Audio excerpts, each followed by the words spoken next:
제가 포스케어 커뮤니티를 하고 있는데요. 그 포스케어 한국 사용자 그룹이라고 해서 그 트위터에는 포당이라는 이름으로 활동을 하고 있고 해시태그는 4SQKR로 사용을 하고 있습니다. 그리고 페이스북에는 4SQ 코리아라는 걸로 하시면 저희 포스케어 관련된 또는 LBS 관련된 그런 위치 기반 서비스 관련된 내용들이나 뭐 스터디나 뭐 이벤트들을 같이 하실 수가 있습니다. 거기에 대한 대표 운영자를 하고 있고요. 포스케어를 일단 대표적인 LBS 기반 서비스 이제 포스케어를 이제 얘기를 할 수가 있는데요. 현재 전 세계적으로 850만 정도의 사용자가 사용을 하고 있습니다. 작년 2010년 2월 달에 처음으로 이런 LBS라는 얘기를 처음 들었거든요. 그 당시만 해도 이제 스마트폰, 그 다음에 그 아이폰이 한참 들어올 때였고, 그에 대한 사람들의 관심이 굉장히 많을 때여서 그런 스마트폰 관련된 그 세미나들이 굉장히 많았는데요. 그 중에 하나가 LBS라는 키워드를 누가 이제 말씀을 하시더라고요. 아직 잘 모르시는 분 많으실 텐데, Location Based Service라는 거의 약자입니다. 그 위치를 기반으로 한 모든 서비스, 일종의 그 내비게이터도 그 안에 들어가고요. 근데 누가 그러시더라고요. 포스케어를 이제 딱 지칭을 하시면서 지금 돈이 있으면 포스케어를 사라고 하시더라고요.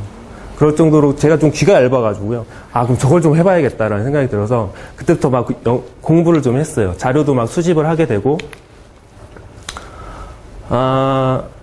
징기스칸이라는 분이 하신 말씀이에요. 옛날에 말씀하신 건데요. 성을 쌓는 자는 반드시 멸망할 거고 끊임없이 이동하는 자만 살아남을 거라는 거를 말씀을 하셨어요. 근데 굉장히 오래전에 말씀하셨지만 지금 현 상황에서 저 말이 너무 딱 맞는 것 같습니다. 지금 스마트폰을 다 들고 다니면서 이동을 하고 있고요. 지금 네이버나 다음처럼 그런 월드가든의 그 폐쇄적인 사이트들은 점점 그 설 자리를 좀 잃어가고 있는 상황이고요. 조금 어려운 얘기일 수도 있는데 인터넷 트렌드를 간단하게 제가 좀 정리를 해봤습니다. 일단 우리가 잘 알고 있는 네이버는 뭐 키워드로 그 비즈니스를 하고 있고요.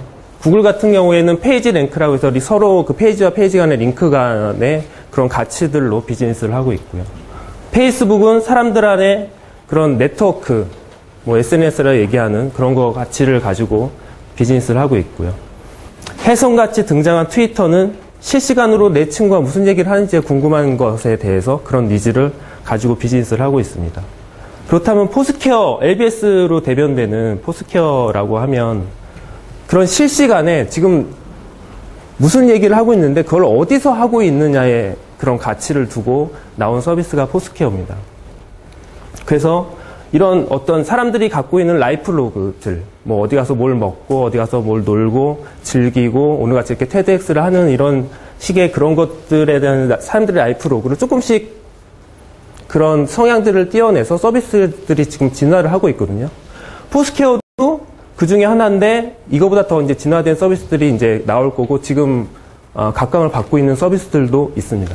그래서 리얼타임에 실시간에 뭐 Y가 붙을 수가 있고 when이 붙을 수가 있고 또는 how가 붙을 수가 있고 그런 거는 이제 사람의 그 라이프 로그의 어떤 특성들을 좀 따느냐에 따라서 그런 서비스들이 좀 앞으로 좀 진화할 거라고 생각이 듭니다. 그럼 왜 포스케어를 할까요? 왜 체크인 서비스를 하고 왜 내 위치를 남길까요? 자, 이런 거에 대한 설문을 많이 받기도 하고요. 제가 설문을 좀 드리기도 하고 이렇게 좀 알아보면 크게 5가지입니다. 첫 번째는 이제 이런 배지에 대한 욕구. 배지가 그 리니지로 얘기를 하면 그 사이버 아이템, 어떤 장비, 에픽, 뭐 이런 그런 사이버 아이템이거든요. 어떤 특정한 그 미션을 수행했을 때 받을 수 있는 거예요. 예를 들어서 새벽 3시 이후에 아무데나 체크인하면 받을 수 있는 배지가 스쿨라이트라는 배지가 있고요. 그래서 자다가 일어나서 알람 맞춰놓고 일어나서 그거 체크인해서 따가기도 하고 심지어 그런 사례도 있고 실제 제 주위에는 여러분은 안 그러실 것 같지만 제 주위에는 많습니다. 그리고 재밌는 게 뭐가 있을까요? 피자집을 각각 다른 곳에 20군데를 찍으면 받을 수 있는 배지라든지 뭐 이런 프랜차이즈 쪽에서 활용할 수 있는 그런 것도 좀 있고요. 그 다음에 메이어. 여기 오늘 2부 갤러리 이제 오셨는데요. 여기서 체크인을 가장 많이 하신 분이 이제 메이어라는 그런 지위를 얻게 됩니다. 한 장소에 대해서 좀 특정한 그런 사이버의 위치에 메이어라는 그런 시장이라는 의미로 그 사람이 뭐 짱이다 뭐 이런 거네요. 청와대 메이어 하면 좋겠죠. 국회의사당 메이어 뭐 그런 식의 대리 만족도 느낄 수가 있고요. 그다음에 친구와 경쟁하는 게임 욕구도 있습니다.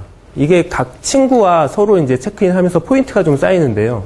그걸로도 이제 서로 간에 이제 자기가 많이 포인트를 얻기 위한 그런 것도 이제 욕구가 있고요.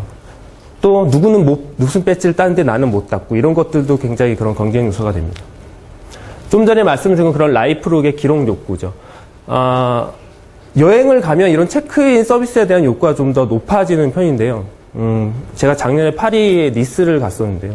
가서 제가 찍을 수밖에 없었죠. 그런 건 이제 돌아다니면서 막 이렇게 찍고 다니면서 나중에 이제 다시 돌아왔을 때 어떤 뭐 다이어리에 기록을 한다든지 사진을 찍는다든지 하는 것보다 오히려 이런 체크인 서비스에서 내가 갔던 장소들에 대한 느낌들, 현장들, 사진들을 이렇게 쭉 이렇게 다시 이렇게 되새겨 보면 그 느낌이 좀 더 새록새록하게 더 나오는 거를 저는 개인적으로 경험을 했고요.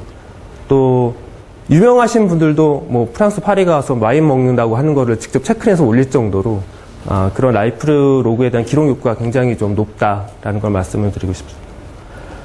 그거에 자연스럽게 이제 자기 과시 욕구죠. 모든 SNS의 가장 그 키 포인트는 자기 과시 욕구입니다.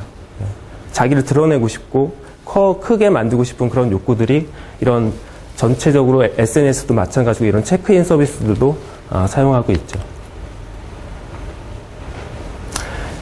한 달이 좀 지났어요. 제가 이제 이런 것들에 대한 관심들이 많아서 제가 하고 있는 다른 이제 커뮤니티에 이런 그 포스케에 관련된 LBS에 대한 자료를 발표를 하는 자리를 가졌습니다.